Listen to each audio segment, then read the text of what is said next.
प्रिय बच्चों, आज हम पढ़ेंगे कक्षा 8 विज्ञान में अध्याय 2 सूक्ष्म जीव मित्र एवं शत्रु।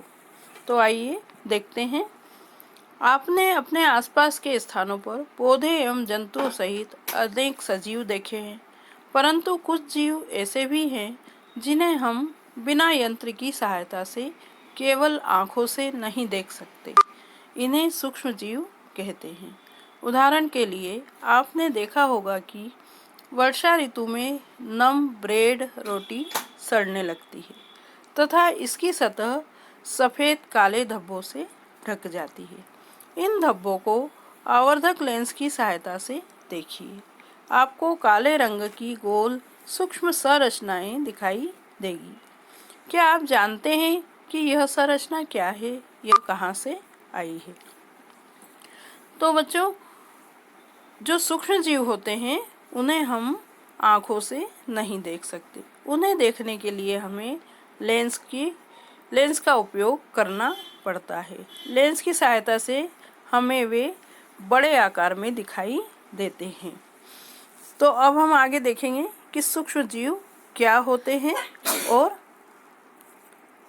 वे कहाँ से आते हैं। सूक्ष्म जीव इतने छोटे होते हैं कि उन्हें बिना यंत्र की सहायता से नहीं देखा जा सकता। इनमें से कुछ जैसे कि ब्रेड पर उगने वाले कवक को आवर्धक लेंस की सहायता से देखा जा सकता है, जबकि अन्य बिना सूक्ष्मदर्शी की सहायता से दिखाई नहीं देते। यही कारण है कि इन्हें सूक्ष्म जीव कहते हैं। मतलब हमको आँखों से जीव दिखाई नहीं देता है, वो इतना सूक्ष्म होता है, छोटा होता है, इसलिए उसे सूक्ष्म जीव कहा जाता है। सूक्ष्म जीवों को 4 मुख्य वर्गों में बांटा गया है।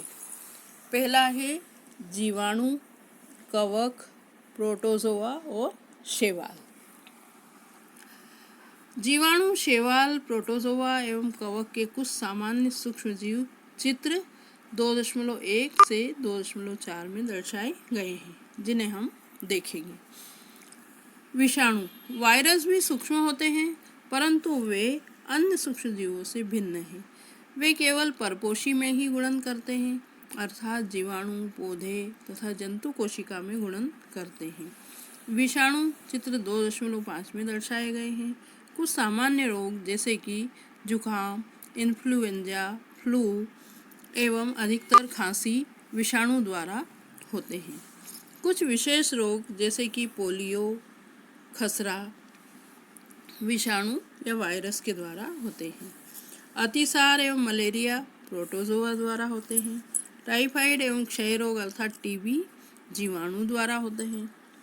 तो अब हम इन्हें छोटी कक्षाओं में कुछ सूक्ष्म जीवों को हमने पढ़ा है, लेकिन अब हम इनके बारे में विस्तार से जानेंगे। तो हम यहाँ पर ये चित्र देख रहे हैं, स्पाइरल जीवाणु हैं, इधर ये छड़नुमा जीवाणु हैं, यहाँ नीचे हम देख रहे हैं अमीबा और पैरामीशियम जो एक कोशिकीय जीव है ना। यहाँ पेनिसिलियम है, एस्परजिलस है, राइजोपस ब्रेड मोल्ड जो ब्रेड पर उगता है, ये क्लेमाइडोमोनास है, स्पाइरोगारा। ये सब इतने सूक्ष्म जीव हैं कि हमें आँखों से दिखाई नहीं देते। इन्हें किससे देखते हैं? सूक्ष्मदर्शी यंत्र की सहायता से देखा जाता है। अब हम देखते हैं कि सूक्ष्म जीव कहाँ रहते हैं। सूक्ष्म जीव एक कोशिक हो सकते हैं, अर्थात इनका शरीर एक कोशिका से बना होता है, जैसे कि जीवाणु, कुछ शैवाल एवं प्रोटोजोआ, अथवा बहुकोशिक जैसे कि कई शैवाल एवं कवक। यह बर्फीली शीत से उष्ण अर्थात गर्म स्रोतों तक हर प्रकार की परिस्थिति में जीवित रहते हैं। यह मरुस्थल एवं दलदल में भी पाए जाते हैं। यह मनुष्य सहित सभी जंतुओं के शरीर के अंदर भी पाए जाते हैं। कुछ सूक्ष्म जीव दूसरे सजीवों पर आश्रित होते हैं, जबकि कुछ अन्य स्वतंत्र रूप से पाए जाते हैं। अमीबा जैसा सूक्ष्म जीव अकेले रह सकता है, जबकि कवक एवं जीवाणु समूह में रहते हैं। तो सूक्ष्मजीव एक कोशिक भी हो सकते हैं और बहुकोशिक भी हो सकते हैं। ये बर्फीले स्थानों पर भी पाए जाते हैं, दलदल अर्थात कीचड़ वाले स्थानों पर पाए जाते हैं, और मनुष्य और जंतुओं के शरीर में भी होते हैं, है ना। कुछ अकेले रहते हैं और कुछ समूह के रूप में रहते हैं। अब सूक्ष्म जीव हमारे लिए लाभदायक है और हानिकारक भी है, शत्रु भी है और मित्र भी है हमारे। तो सूक्ष्म जीव से हमें क्या क्या लाभ है और क्या क्या हानियां हैं, इसका अध्ययन हम आगे करेंगे। मित्रवत सूक्ष्म जीव। अब मित्रवत अर्थात हमको सूक्ष्म जीव से क्या क्या लाभ है। सूक्ष्म जीव विभिन्न कार्यों में उपयोग किए जाते हैं। इनका उपयोग दही, ब्रेड एवं केक बनाने में किया जाता है। प्राचीन काल से ही सूक्ष्म जीवों का उपयोग अल्कोहल बनाने में किया जाता है। पर्यावरण को स्वच्छ रखने के लिए भी इनका उपयोग किया जाता है ना।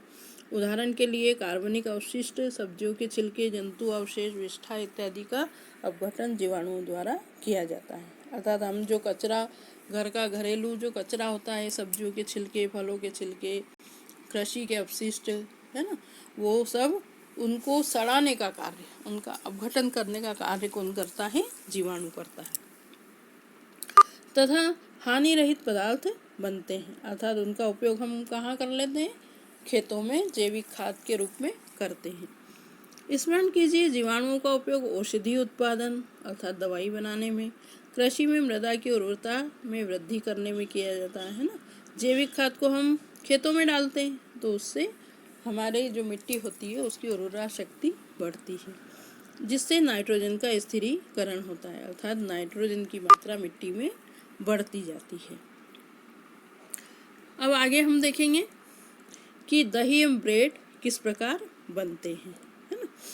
तो दही एवं ब्रेड का बनना, हमने अपनी माँ को गर्म गुनगुने दूध में थोड़ा सा दही मिलाते हुए देखा है, जिससे दही जम जाता है।